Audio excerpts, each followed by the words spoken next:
La Fédération internationale des ouvriers du transport, en abrégé ITF, représentée par son secrétaire régional pour l'Afrique, était à Douala au Cameroun ce 26 juin pour une série d'activités au profit de ses 8 syndicats membres au pays, dont 4 syndicats des transporteurs routiers, 3 de l'aviation civile et 1 du secteur maritime. Nous représentons 18 millions de travailleurs du transport, de l'aviation civile, des transports maritimes, des ports, de la pêche, de la logistique, de transport routier, de transport ferroviaire. C'est une organisation qui a un statut d'observateur auprès de plusieurs institutions internationales comme l'Organisation internationale du travail, l'OACI, l'Organisation de l'aviation civile internationale, mais aussi l'Organisation maritime internationale.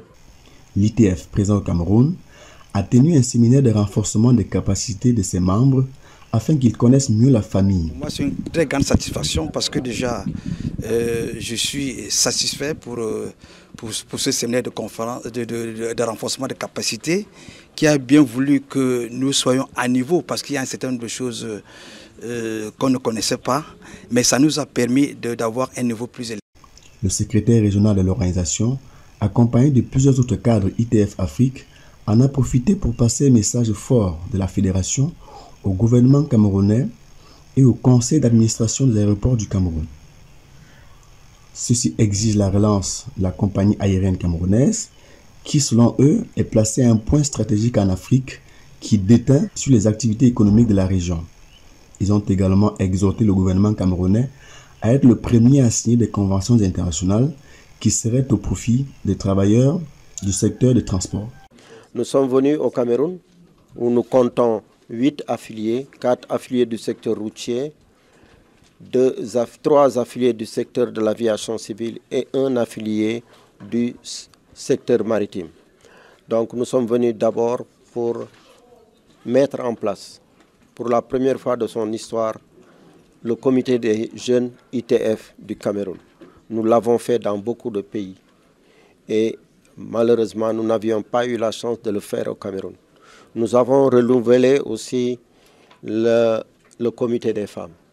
Pendant plus de 5 ans, le comité des femmes a été dirigé par une femme remarquable de l'aviation civile, Mme Charlotte Diboti, qui a accepté de passer la main à sa jeune sœur Josiane Ebede pour présider aux destinées du comité des femmes du Cameroun, ITF du Cameroun. Nous sommes venus aussi renforcer les capacités. Renforcer les capacités de nos membres, d'abord pour qu'ils puissent connaître plus la famille ITF, mais qu'ils puissent aussi voir dans quelle mesure ils peuvent utiliser le modèle développé par l'ITF concernant l'évaluation et le renforcement des capacités syndicales. Nous avons aussi animé ce séminaire, mais aussi de l'autre côté, les affiliés du Cameroun ont animé le séminaire. Ils ont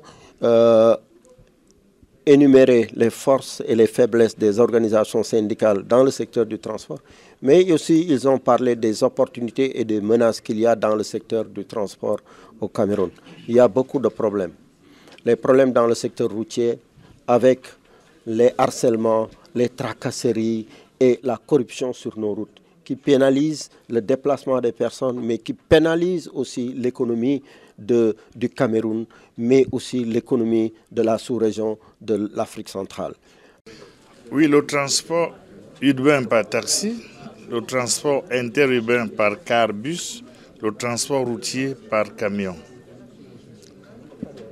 Nous avons saisi le gouvernement, la présidente de la République, tout le monde, depuis le 2 juin, le 2 mai je crois bien, pour poser nos revendications.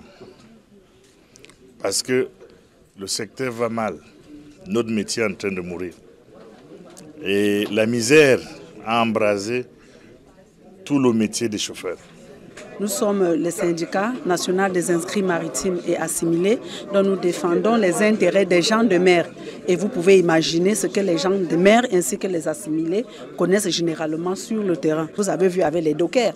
Il y en a qui sont dans la rue, qui n'ont jamais eu leurs droits résolus. Il y en a des marins qui, au cours d'un escale, sont abandonnés dans un port. Sans suite, il faut bien que ceux-ci, alors que la loi leur permet, demande à l'armateur de s'assurer qu'ils puissent rentrer de manière certaine et sûre chez eux, mais on les abandonne dans les ports. Donc nous avons aussi parlé dans le secteur routier du déficit de travail décent.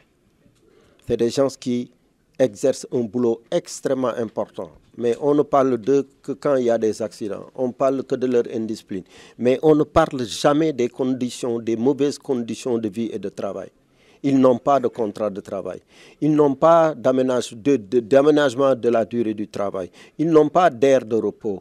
Ils n'ont pas de salaire fixe. Ils n'ont pas de contrat de travail. Ils n'ont pas de protection sociale. Et ces gens-là, à qui nous devons le déplacement des personnes et des biens aux quatre coins du Cameroun. Donc, ils méritent de la considération, ils méritent de la reconnaissance, ils méritent que leurs efforts soient couronnés quand même par des salaires décents, par des contrats de travail, par la protection sociale. Nous avons aussi parlé dans le secteur maritime de la nécessité pour le gouvernement du Cameroun, parce que je sais qu'il y a maintenant de plus en plus de bateaux du monde enregistrés ici.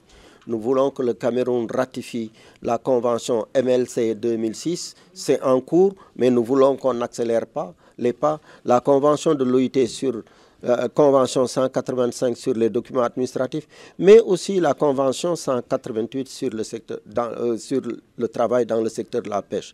Il y a aussi une convention qui concerne le harcèlement et la violence en milieu du travail basée sur le genre. C'est la convention 190. L'Angola a été le dernier pays africain, le 50e de l'OIT, à avoir ratifié la convention 190. Et nous souhaitons que le Cameroun soit le premier pays de l'Afrique francophone à ratifier cette convention. Donc il est extrêmement important qu'on puisse lancer cet appel. Dans le secteur de l'aviation civile, ce que nous souhaitons, c'est que l'État du Cameroun accorde une place de choix, accorde la priorité urgente et absolue pour relancer la compagnie nationale Camerco.